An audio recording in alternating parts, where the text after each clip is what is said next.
اور آپ سارے کا سارا جو زور ہے وہ کس پہ لگا رہے ہیں؟ اپوزیشن کو کچلنا کیسے ہے، صرف اس بات پہ آپ کا سارا زور لگا دیا.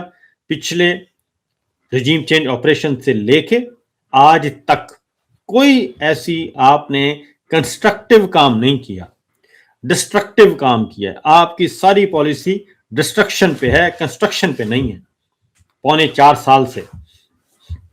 اور خاص طور پہ ہمارے موجودہ جو بادشاہ سلامت ہیں، ان کا تو لگتا یہ ہے کہ ان کا تو ایگریمنٹ ہی یہ ہوا کہ باقی کام چھوڑیں، صرف آپ نے یہ فکس کرنا ہے.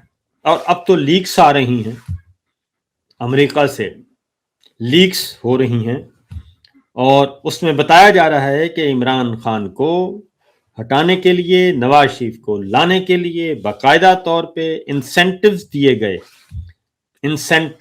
گئے کہ ہم آپ کو ہیلپ آؤٹ کریں گے، گرانٹس دیں گے، گرانٹس، اور ہم آپ کو فائنینشلی ایڈ دیں گے. یہ سب کچھ کیونکہ عمران خان صاحب کو انہوں نے کہا یہ خطرہ ہے ہمارے لیے، یہ طیب اردوان سے، پیوٹن سے بھی زیادہ بڑا خطرہ ہے، لہذا ان کو آپ ہٹائیں اور ان کو لے کے آئیں اور ان کو ہم ہیلپ آؤٹ کریں گے. اب اس کا اعتراف جو ہے، اب ہیلپ آؤٹ کرنے کا مطلب آپ کو پتہ ہی ہے، اس کا اعتراف شہباز شریف صاحب ہیں بڑے تیز، اور ویسے تو نواز شریف صاحب بھی بہت تیز ہیں، لیکن شہباز شریف صاحب ان سے زیادہ تیز ہیں. وہ کیا کر رہے ہیں؟ وہ یہ کر رہے ہیں، شہباز شریف صاحب بالکل وہ ساتھ بتاتے رہتے ہیں، بیان کرتے رہتے ہیں کہ یہ معاملہ ہے، اب یہ معاملہ ہے، اب یہ معاملہ ہے. اور کل انہوں نے ایک بات بتا دی اور کھلے عام بتائی، چھپ کے نہیں بتائی، کھلے عام بتائی. اور یہ قومی نشریاتی رابطے پہ یہ نشر ہوا، اور وہ یہ تھا، انہوں نے کہا کہ دیکھیں، میں آپ کو سیدھی بات بتاتا ہوں کہ ہم گئے اور میں نے اور فیلڈ مارشل نے کچھ آفس کوئی اوپنلی وزٹ کیے، کچھ خفیہ وزٹ کیے، اور ہم نے چونکہ ہماری اکانومی خراب تھی، ہم نے پیسے لینے تھے، تو ہمیں امداد کی، ہمیں قرضے دیے گئے. چائنا کا نام لیا اور یو اے کا نام لیا، اور اس کے بعد انہوں نے نام لیا سعودی عرب کا، اور ان سے ہم نے قرضے لے کے ہم نے اس کے بعد پھر رول اوور کیے. پھر ہم جاتے یہ کام کر کے انہوں نے کہا کہ ہمیں سر جھکانا پڑا. اور اس کے بعد اگلی بات ہے کہ بہت زیادہ ہمیں جو یہ قرضے، میں نہیں سمجھتا، ذاتی طور پہ میں نہیں سمجھتا کہ چائنا نے آپ کو قومی مفاد کے برعکس بات کی ہوگی، سعودی عرب نے کوئی قومی مفاد کے برعکس بات کی ہوگی. تو یو اے سے جو آپ نے پیسے لیے وہ آپ بتا سکتے ہیں، کیونکہ اس کے بارے میں وہ $3 ارب جو ہے وہ جنرل باجوہ صاحب کے زمانے میں آیا تھا. اور وہ کیوں آیا تھا، اور اب وہ پیسے انہوں نے واپس مانگے ہیں، تو آپ نے $1 ارب کے کہا ہے کہ جی فوجی فاؤنڈیشن کے شیئرز لے لیں.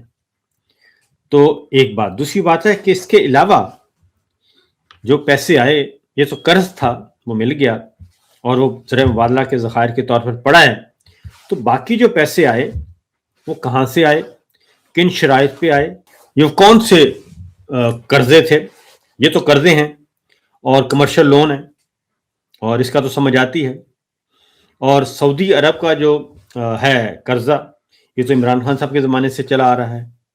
انہوں نے کون سے قرضے لیے اور کون سی اوبلیگیشنز تھیں، کون سے کمپرومائزز انہوں نے کیے، اور کیا کیا کمپرومائز کرنے پڑے، اور کون سی شرائط کس ملک نے عائد کی. کیونکہ اس سے ہٹ کے بھی جو گرانٹس آئیں وہ کیا تھا، آئی ایم ایف کا لون آپ نے لیا، اس میں کیا شرائط تھیں، اور کون کون سے قومی مفادات یا کون کون سی خواہشات تھیں ان کی جو آپ نے نہ چاہتے ہوئے پوری کی، اور آپ نے وہ ساری کی ساری پارلیمنٹ کو اعتماد میں لیا. کسی کابینہ کے اجلاس میں آپ نے اس کی ذکر تک نہیں کیا، نیشنل سیکورٹی کمیٹی میں اس کا ذکر تک نہیں کیا، کور کمانڈرز کانفرنس میں اس کا ذکر تک نہیں ہوا کہ ہمیں کیا مجبوریاں ہیں. آج یہ پہلی دفعہ پتہ چل رہا ہے، شہباز شریف صاحب خود اعتراف کر رہے ہیں اس کا کہ قومی مفادات، قومی سلامتی پہ ہمیں کمپرومائز کرنا پڑا اور پیسوں کی خاطر. تو یہ از خود ایک بہت بڑا اعتراف ہے. ایک وزیر جو کہ ان کا ریلیٹو ہے شریف فیملی کے، بلال یاسین، وہ لندن میں آتے ہیں، وہ بیان دیتے ہیں کہ عمران خان نو مور، عمران خان جا چکا، ختم، نو مور کا کہہ رہے ہیں. اور یہ نون لیگ اور شریف فیملی سے جڑے ہوئے. شہباز شریف صاحب بھی، نواز شریف صاحب کہتے ہیں کہ یہ قومی مجرم ہے اور ان کو ٹھکانے لگایا جائے.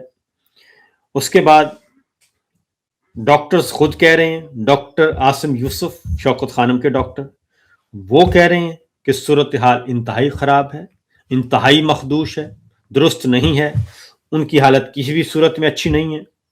انہوں نے باقاعدہ آ کے انٹرویو دے دیا ہے اور انٹرویو انہوں نے بیان کر دیا ہے، اور جو اطلاعات آ رہی ہیں، اور عمران خان صاحب کے ساتھ ملاقات کی اجازت نہیں دی جا رہی، کسی کو نہیں دی جا رہی.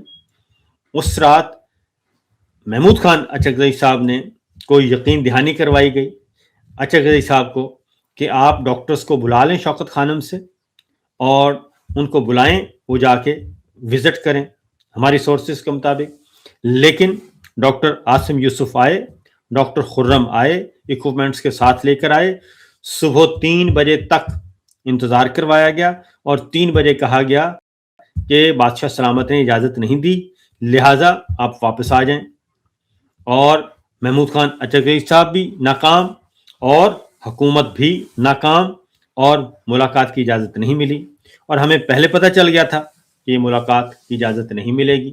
اس کی ریزن ہے کہ اگر ملاقات کروانی ہوتی اور وزٹ کروانا ہوتا تو ڈاکٹرز جو یہ ڈاکٹرز ہیں شوکت خانم ہاسپٹل کے اور ان کے ذاتی معالج، وہ پچھلے 1.5 سال سے کیوں ان پہ پابندی لگاتے؟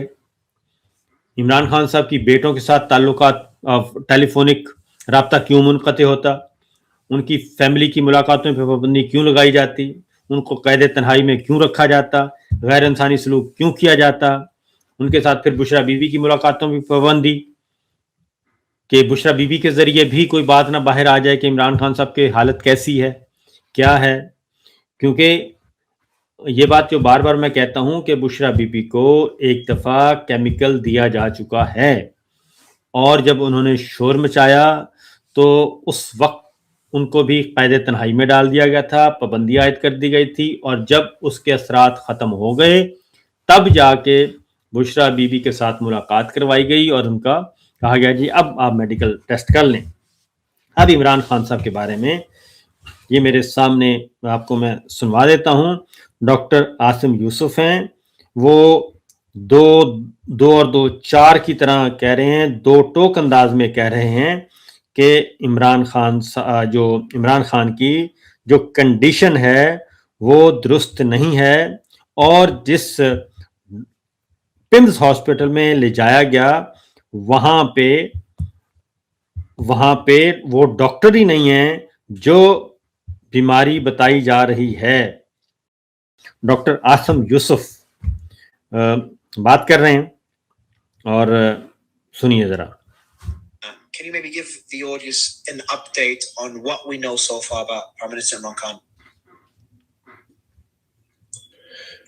So we actually know relatively little, unfortunately. We started hearing rumors around the weekend that there was something wrong with Imran, and that it then transpired that maybe there was something wrong with his eye. We weren't sure what it was exactly.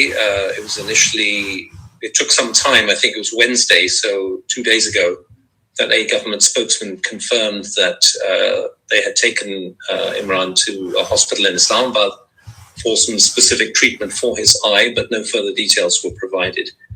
What is being widely quoted is that he has a condition called central retinal vein occlusion. I don't know where this information originally came from. I suspect it may have come from the hospital, but that's just conjecture. I don't know. Central retinal vein occlusion is a condition in which the main vein which drains blood from each eyeball becomes blocked. So blood is flowing into the eye but cannot flow out completely and in the normal sort of time frame, which results in congestion of the eye, increased blood stasis in the eye, blood being stagnant in the eye, which can lead to bleeding, blurring of vision, pain in the eye, and eventually even visual loss of some degree. So this is quite a serious condition. If this is what he has, it is quite a serious condition. It does require urgent treatment by an ophthalmologist, and specifically by an ophthalmologist or an eye specialist who has further subspecialty training and experience in diseases of the retina. So, every ophthalmologist may not necessarily be able to treat this. Again, we don't know what treatment he had at the hospital that he...